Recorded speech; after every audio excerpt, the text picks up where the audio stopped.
and we're going to do a review of bass drum, a forward and back movement, of course, with Seijaku. And then we're going to look at the first time I think we've done it in a while anyway, is a side-to-side movement so that you have an indication of what the other side-to-side movements are like as well, as far as the resistance.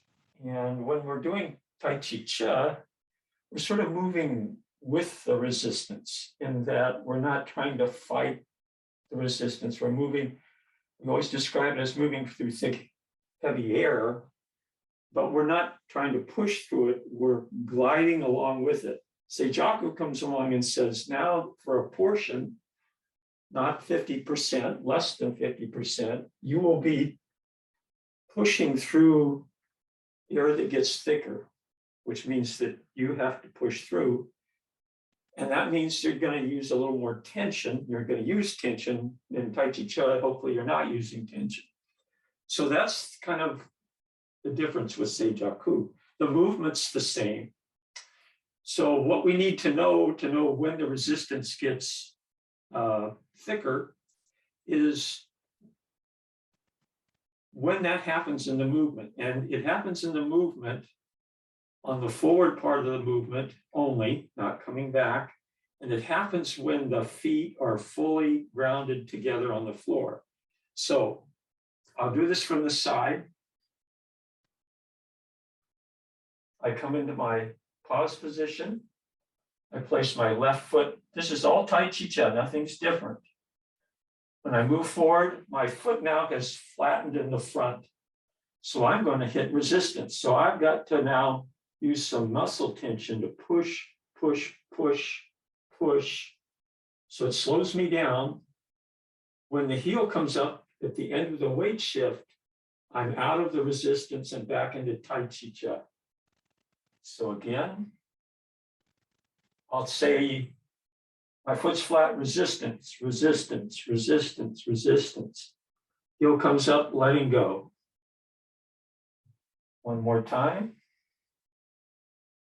Foot flat, resistance, resistance, resistance, resistance, letting go.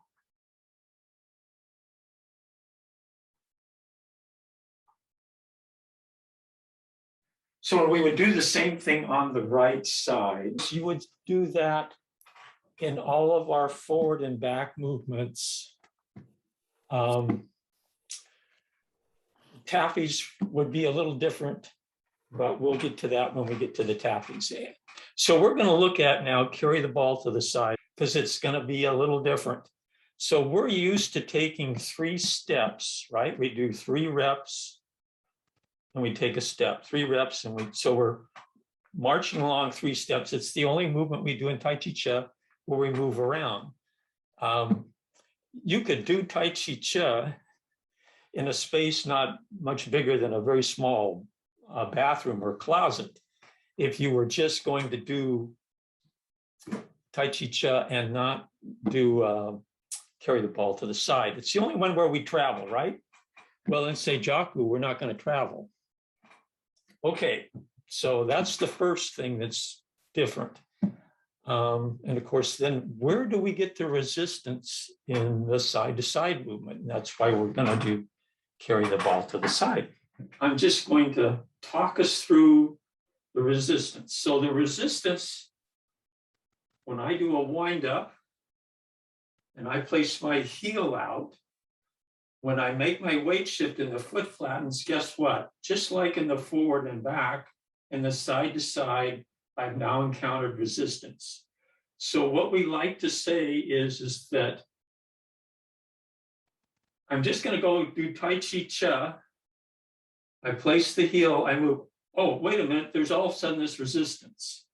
So I'm not anticipating resistance. I'm doing T'ai Chi Chih, and resistance comes from Seijaku and gets in the way.